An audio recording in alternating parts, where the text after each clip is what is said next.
when we get 8 years from now, August 13th, 2029, you can have me back on the show and we'll see how big is the Chris Jericho NFT brand. I expect it to be just as big as the Talk is Jericho brand is. Hey, everybody. Today, I'm happy to be joined with one of my childhood heroes, actually, Chris Jericho, wrestler. He's putting out some NFTs. And Chris, how are you doing today? Childhood hero. That's awesome. Thank you. I hope I inspired you to eat your cereal and all that good stuff. Yeah, absolutely. Well, I got to tell you, I am wearing my Austin 316 shirt here, but I was a huge WCW fan. I really liked it when you were over there. You had the Lion Tamer. That was actually in my neighborhood. That was my finishing move. I wiped all the kids out with the Lion Tamer. Wow. I'm glad it worked for you because it doesn't work very well for me all that much. Well, cool. Well, what is going on in the world of Chris Jericho these days? Well, that's pretty much the broadest question you could ever ask because I have so many things going on. But if you ask me what's going on in the world of NFT Chris Jericho, that's today where we launched the very first ever Jericho related NFT with the Painmaker character that I started doing in Japan a few years ago, and I've used it on AEW a few times. And we thought that was kind of the best way to jump into this whole new realm was something, because to me, I mean, and we can expand upon this, but NFT seems to lend itself to more of a comic book type vibe and a fantasy type vibe, at least in my opinion. Absolutely. I thought the Painmaker would fit into this world perfectly. Yeah, I think I'm checking it out right now. We'll make sure we put this on the screen so people can see the actual NFT drop and the Painmaker character. Looks like it's priced at like $650, limited series of 48. So I think it's pretty cool that, you mentioned kind of the fantasy, aspect to everything, because we're really moving to a world that is extremely digital. Like we're used to growing up in the world where everything's physical, but everything is moving over to the world of digital.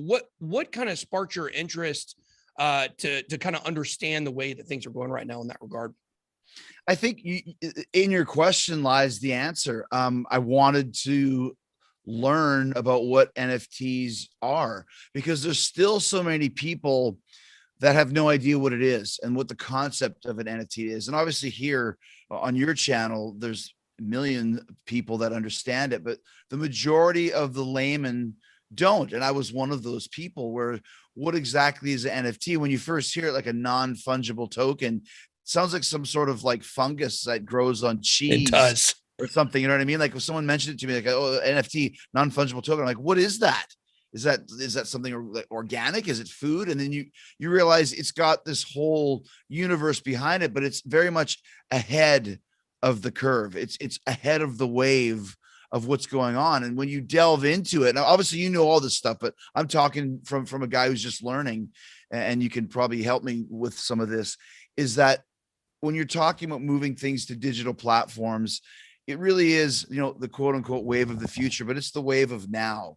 And I wanted to get involved in this here in 2021 so that in 2022 and 2023, et cetera, when everybody has NFTs and everybody is releasing, I don't know, movies as an NFT like Kevin Smith is, or music as an NFT like Joe Bonamassa is, people will say, oh, I remember hearing about an NFT from Chris Jericho back in 2021. So now was the time to get involved in it, even though I'm still learning as well, but I'd rather learn on the fly with both feet jumped into this NFT pool than standing by the wayside going, I don't understand it. Doesn't work for me. Because pretty soon it's going to work for everybody because that's just the way of the world. Well, and being a person who's been in entertainment for a long time, the audience is constantly changing and evolving. And the things that worked in wrestling, for instance, today, are much different than the things that worked, 30 years ago or 20 years ago. Sure. And I think having that understanding is one reason why you've probably had so much longevity in this business. I really think it's cool what you said, that it's not the future, it's now. And that's such a beautiful description because we are in the transition right now, and you're going to be on the, cutting edge of that. Yeah, it's very hard as an artist to accept changes, and the longer you kind of are reticent towards that, the more roadblocks you have. I've been open to this for 25 years of learning how things change and move. I remember when I first started, wrestling magazines were very important. Rock and roll magazines were very integral to finding out the information of what you wanted, or to promote your band or promote yourself. If somebody puts you on the cover of a magazine, it was huge. Here we are 20 years later, and being on the cover of a magazine, it's almost a novelty to, like, oh, look at me, I'm on the cover of a magazine, stick it on your wall. Nobody's really reading them. It's all online, and seeing kind of, what you can find on websites. And it's like that for everything else. Movies, music is all streaming now. There's still people like, this is bullshit. I want to listen to a CD or a vinyl record or whatever, and you can, but if you're not on Spotify, for example, or Apple Music or streaming, your music really doesn't exist.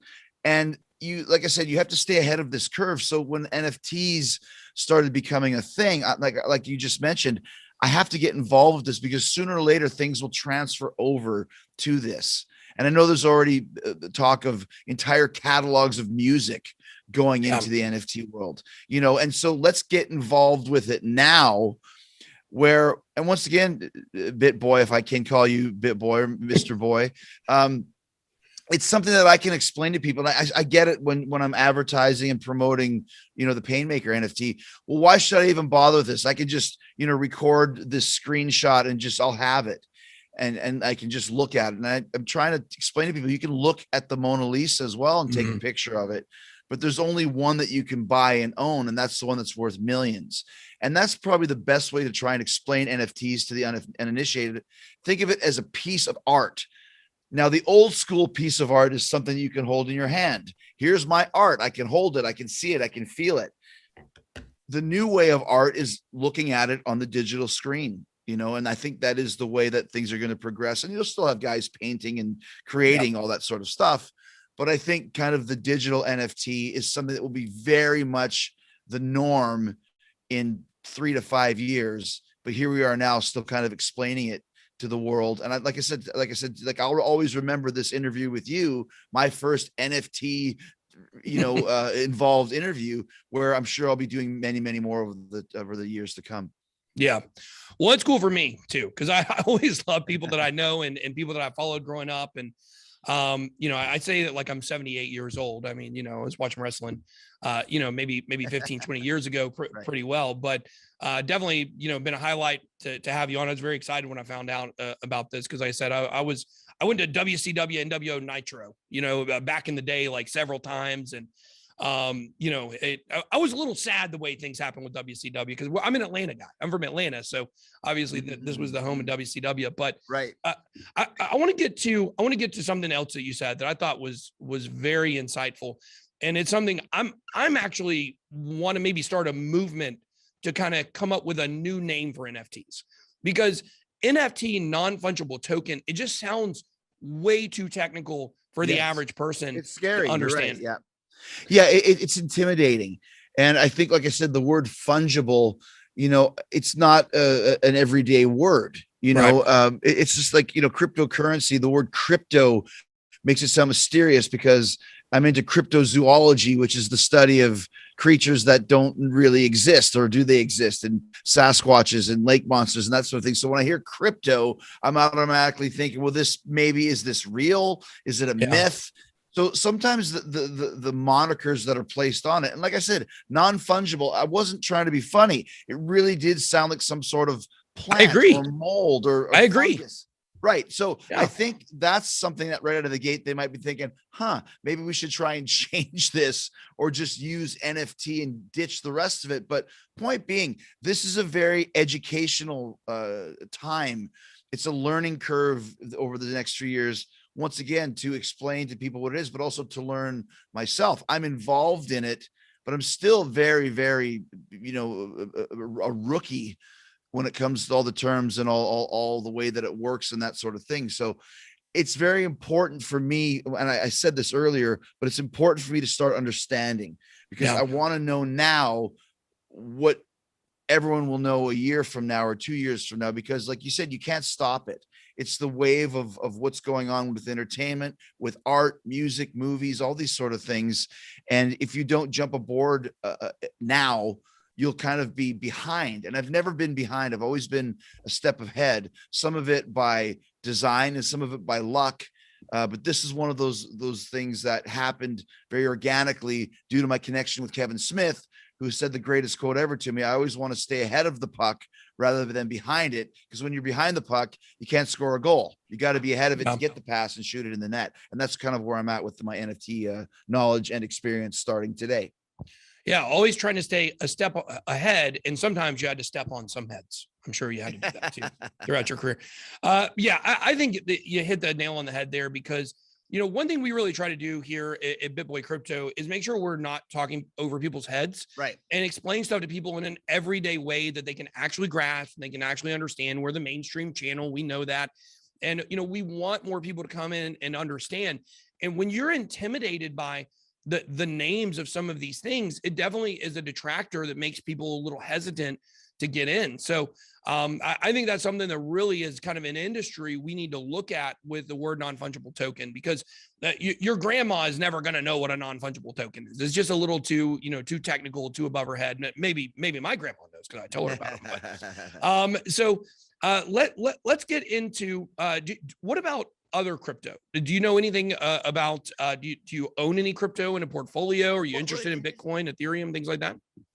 Here's the thing, in the Bitcoin, I really have to start figuring out and understanding, because I really don't, but I haven't spent a lot of time on that. But the thing with the NFT that was very interesting to me was when it came out of the gate, like anything else, people got caught up in it. You hear like, oh, Gronk sold his NFTs for $1 million. And you're like, oh, it's free money. And then the same thing happens. Everybody gets involved, and the quality of some of the NFTs isn't as good. And suddenly just having one isn't enough.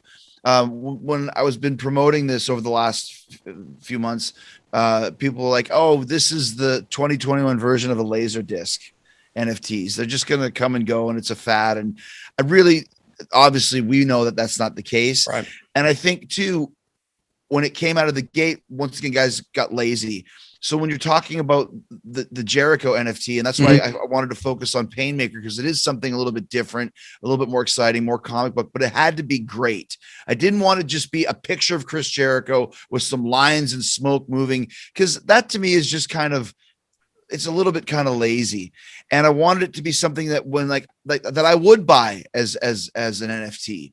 And that's why we came up with the kind of the animated graphic with the spikes popping out of the jacket and the flames coming out of the eyes. There's a lot of motion and movement when you buy this. To me, it is what an NFT should be. Here is my piece of art, but it's not just, the Mona Lisa hanging on the wall. There's the picture. It's got movement and motion to it, but it is very cool to have it. Now, people still are like, $650. Are you crazy? Listen, I just bought a Paul McCartney autographed Hofner bass guitar for a lot more than that, because there's only so many autographed Paul McCartney bass guitars that you can have in the world. There's only so many, first edition Painmaker NFTs that you can have in the world. And once people start getting their mind wrapped around that it is a piece of art, it is a collector's item, then I think it's going to get even bigger than it is now. Because people right now are still thinking, like I said, oh, I'll watch it once and that's it. Who needs this? You need it if you're a collector, and you need it if you are really understanding what NFTs are, as more people get involved and the quality continues to rise. Yeah, I like the spikes that come out of the jacket. I was checking that out. The spikes that come out of the jacket, kind of towards the end of the animation, and then the smoke, the flames, and then of course you've got the soul, the Phantasma logo that comes up is involved with this NFT. But I think it is really cool. I like what you're saying. I think the thing is why this got oversaturated so fast is because at first it was just the crypto community buying these. And there was kind of this idea, and we were the only people that knew what NFTs are. So then you had these celebrities and athletes and, influencers coming out with their own versions of NFTs. And like you said, a lot of them were very lazy, and they came out, and we expanded the pool a little bit of people who are interested in wanting to buy. But the pool 1, 2, 3 years from now is going to be massive, because like you said, this is the new form of digital art. I think people that make art, like actually do paintings, like you were saying, I think it's going to be few and far between that they don't do an NFT version to even their physical art. I think that's going to be something we're going to see as well, because why would you make art and then not double sell it? You would be able to sell the digital version. And like you were talking about with the Paul McCartney memorabilia there, you said it was signed, correct? Yeah. You know, you can rub off a signature. You There can. go. And that's something very common. I actually used to sell football helmets from Tom Brady, Peyton Manning. We had hydro dipped helmets. It was some pretty cool stuff. But sometimes when we were packing them up, we would accidentally smudge the signature. And it was so easy to do. Right. And then it's virtually ruined. You lost the entire thing. Yeah. Whereas these NFTs are timeless. Well, and you're right about that. It's timeless. And I think once again, I don't know if I'm going to sell one of these. Like you said, we've limited it, I think, to 48 or 49, whatever it is. Yeah. But the point being, I'm building. Listen, if I sell 49 of them, good for me. That's 30 grand.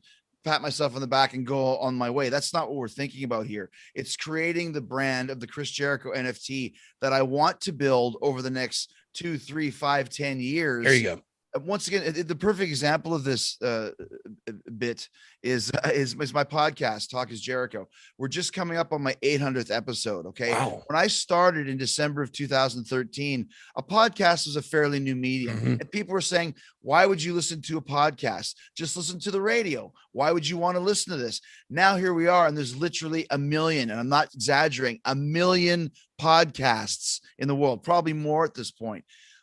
Mine created a great fan base because I started early and it was good quality. If I started today, I would not be able to get the market share that I have because there's just too many podcasts. So as a result, I've always been ahead of the curve with the deals that I get, first with Podcast One, then with Westwood One, as far as the annual contracts that you're signing, because my podcast has steam and name value, and it has longevity. Same thing. And that's my same mindset with the NFTs. We're starting it today, August 13th, 2021. When we get 8 years from now, August 13th, 2029, you can have me back on the show and we'll see how big is the Chris Jericho NFT brand. I expect it to be just as big as the Talk is Jericho brand is, because like I said, I'm not just starting to put one out and pocket some spare change and then, go on my merry way. I want to do Painmaker NFT comics. I want to do, the virtual drive-ins, the whole Painmaker concept. I thought was something so cool because it's only the tip of the iceberg for Jericho fans that know about it, and those that don't, I have my own superhero character that I've created that we can do whatever we want in this realm. And then I could do some Jericho stuff, and then we can do, the online meet and greets, all that sort of fun stuff. But I wanted to base the Painmaker concept, connect it with the NFT so that we can do a whole, universe, a Painmaker universe, if you will, and really expand upon that. So I'm really kind of just throwing darts at the wall to see what's going to stick. But now's the time to do that because, like I said, I'm one of the first to get my feet wet in it, so that when there's a million NFTs out in a few years, people will say, oh, I remember Jericho's was one of the first that I heard of. Yeah, I love it. I love getting ahead of the trend. I think your podcast analogy there was so perfect because it's so true. Like, it's so hard to get a podcast started. Everybody thinks I'm just going to start a podcast, right, but it's so difficult. I tried a podcast for years. Very unsuccessful until I grew the YouTube channel. And now we've got an audio podcast that goes along with it. So we built the brand, and then we had the steam. Yes. Without that, it never would have taken off. So, and we thought it was pretty good too, so it was unfortunate, the way that happened. But, I think what you're doing, trying to get in front of this before everything hits, I think that is the way to do it. So if anybody wants to check out the Painmaker NFT, we will have the link down below for you guys in the description. So you guys can go and check that out. We'll definitely, look at scooping one of these up if they don't sell out quick. And Chris, thank you so much for coming on the show. No, I appreciate it. This is very educational for me as well. So I'll come on again next time, and you can explain more about all of this stuff. And we can maybe figure out another word for F. If it's an NFT, we got to get rid of fungible, maybe fun. We got to come up with a new F word. It's great. Nothing but fun tangibles. That's it. Well, all right, guys, if you could drop some comments down below and let me know what you guys think about this NFT. Check out the link and let me know if you think you're going to scoop it up. That's all I got. Be blessed. Big boy out.